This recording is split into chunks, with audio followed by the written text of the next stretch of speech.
Teman-teman benar nggak sih ketika kita melepaskan diri dari kemelekatan terhadap uang, maka uang justru datang bertubi-tubi kepada kita. Mungkin ada di antara Anda yang saat ini baru saja ditipu, mengalami kerugian, intinya kehilangan uang lah. Dan Anda memikirkannya setiap saat, lagi sholat, lagi mau tidur, lagi makan, lagi ngapain aja itu ada di sini terus, ada di pikiran. Nah, itu adalah salah satu ciri kalau Anda memiliki kemelekatan terhadap uang. Saya sebenarnya juga mengalami banyak hal yang terkait dengan kemelekatan terhadap uang ini, teman-teman. Dan saya berusaha melepaskannya dari yang kecil-kecilan, kayak misalnya belanja online, kemudian nggak sesuai. Itu kan kita udah ngeluarin uang, taunya nggak guna gitu barangnya, nggak sesuai ekspektasi. Ya sudahlah, anggap aja itu rezeki untuk penjualnya. Atau misalnya saya ditipu, walaupun nggak gede, tapi lumayan lah jumlahnya. Alih-alih saya kecewa, marah, saya memilih untuk melepaskannya. Dan alhamdulillah biasanya nggak lama setelah itu ada aja gantinya gitu. Ada hal yang lebih besar lagi yang pernah saya alami ketika saya pernah berniat baik untuk mengumrohkan adik saya, suami istri. Mereka berdua belum pernah pergi ke Tanah Suci dan saya berniat untuk mengumrohkannya. Waktu itu saya tergiur dengan biro umroh yang agak miring harganya,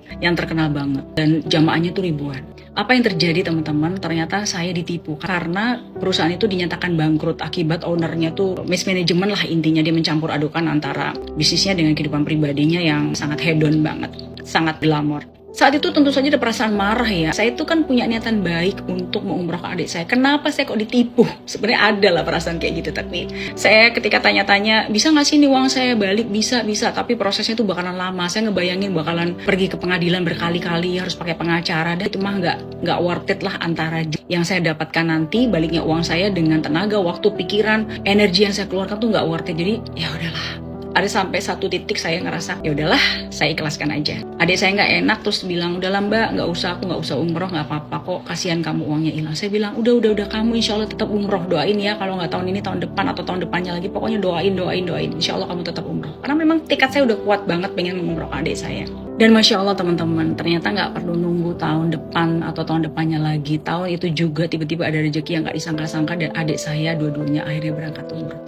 Masya Allah. Dan ada satu peristiwa lagi yang lebih besar lagi ketika saya pergi haji tahun 2005. Saya untuk nabung haji reguler berdua aja itu butuh waktu 4 tahun. Padahal kan murah ya sebenarnya ya haji reguler tuh. Tapi saat itu saya tuh ternyata butuh waktu nabung 4 tahun. Saking secara finansial memang nggak memungkinkan untuk itu. Di saat uang itu sudah terkumpul, sudah siap untuk berangkat haji, tiba-tiba ada ujian, orang tua saya bangkrut, dan rumah satu-satunya yang mereka tinggali saat itu harus disita bank. Sehingga akhirnya orang tua saya dengan sisa tabungan yang ada memutuskan untuk kontrak. Saya anak pertama dan adik-adik saya belum menikah saat itu.